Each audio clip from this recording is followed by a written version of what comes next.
Hey there, tankers. Seattle Forge here, and I am in the Tier 9 Russian Super Heavy Tank, the STI, or ST1, and we're on the Paris map.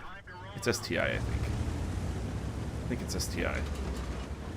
We're on the Paris map, and this is one of my least favorite maps. I often have no idea what to do. It's very corridory, and it's kind of like the first team that actually makes a move and takes a chance gets smashed.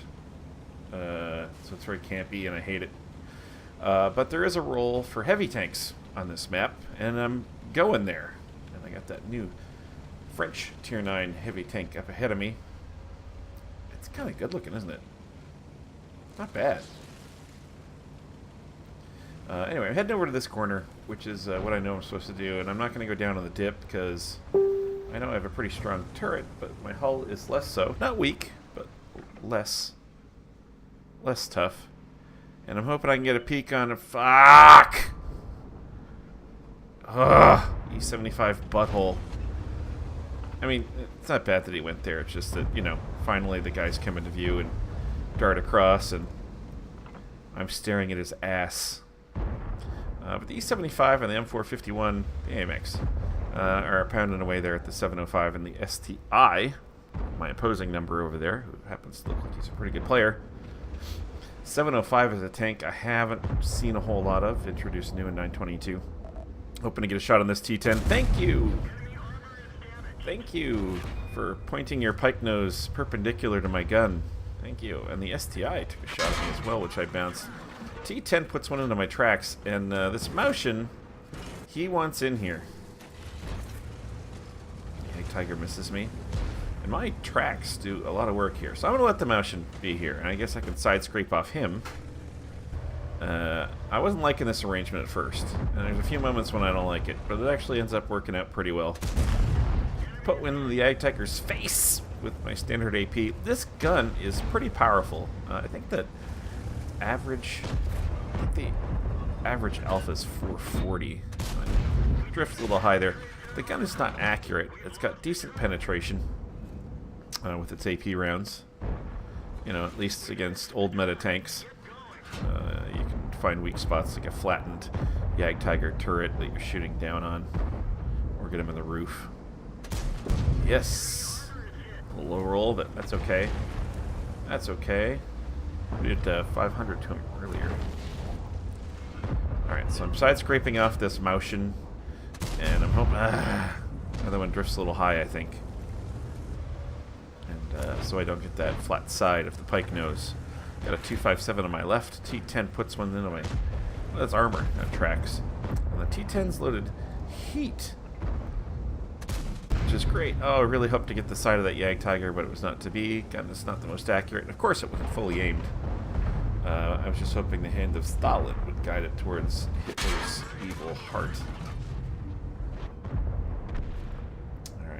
T30 is firing, I believe, the 120 mil, not the 155.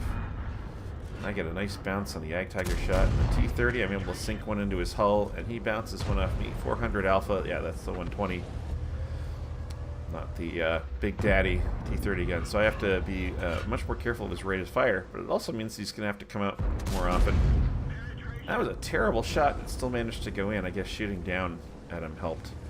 Only 447 at 2190 damage. I've bounced 3540. And this Motion's done a really good job of providing some cover as well, angling his hull. And he hasn't really taken much in the way of damage either. I haven't taken any. This is great. I love Paris now. And that's when it all goes wrong and I shoot the Motion in the ass. And I quickly apologize, as it was an accident. Perhaps a training lesson, but an accident. Alright. I'm on T30. My tracksuit, the 705 shot again. And I was able to sink one on the T30. I'm having a good time. You know, side scraping a corner can be really boring. It is really boring, unless you're winning. We're not actually winning yet. Aha! 705 gets put away. Very nice. We're not winning, it's actually a tie. We are down on hit points. But I feel like we're winning. But it looks like the field isn't going terribly well. Alright, so I'm going to pay a little attention over here. There's a lot of our tanks down here. We really have them outnumbered. And I don't want to get flanked. Flanky flanked. So I'm going to give this... I'm going to give our Leopard, who's just taken a pounding, a little help, if I can.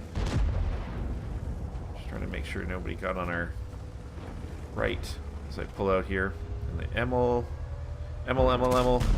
Not very well aimed shot, and of course I think it drifted high, if it hit him at all, and bounced off his turret.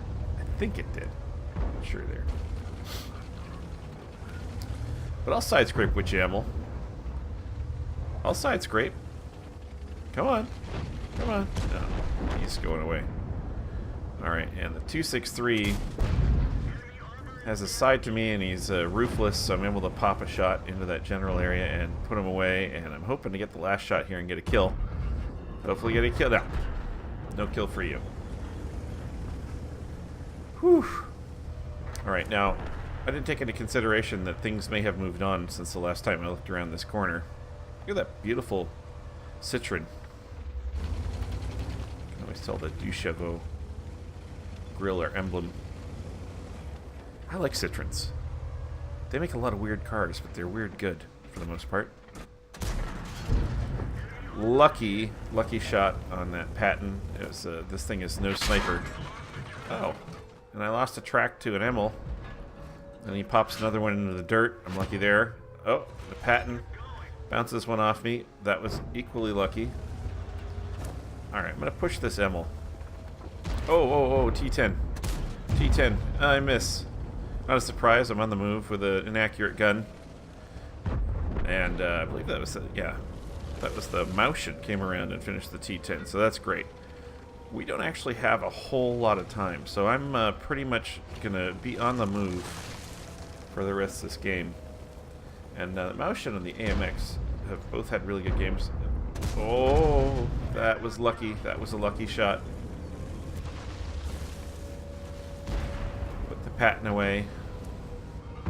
Alright, the Emil, we just need to bully him. Put one into his hull. He puts one into me. Patton bounces one off my incredible side armor, I guess. Emil and reload or just being cautious? Oh, I took a couple whacks. One from the Emil, one from the Patton. I guess that's actually just a long reload on that autoloader.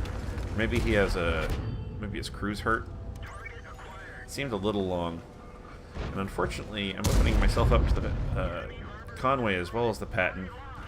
But we need to push on. We need to push on. Ugh.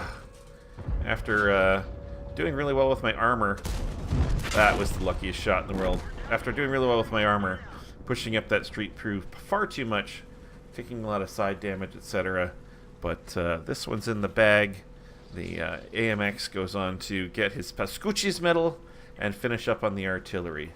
Great game, boys. Surprising me, it was my ace tanker, which I'd never had in this tank, and this was my last game in the STI, and I sold it, and I bought the IS-4, and I've been very happy with that so far. Never been particularly strong with this tank, so it was really nice to go out with that kind of win. So we got a few damage modules, a lot of block damage, and of course 4,885 damage for me, and a pretty good hit ratio considering how many wild shots I took on the move, etc. But even though it was my ace, I was not top on damage. That honor went to the AMX M451 with 6,064. Hell of a game. 1,542 experience. And with the newness of the tank, I wonder if that was an ace. I would hope so. It was a hell of a performance. And the Maushin also 3,746 damage. A heck of a game.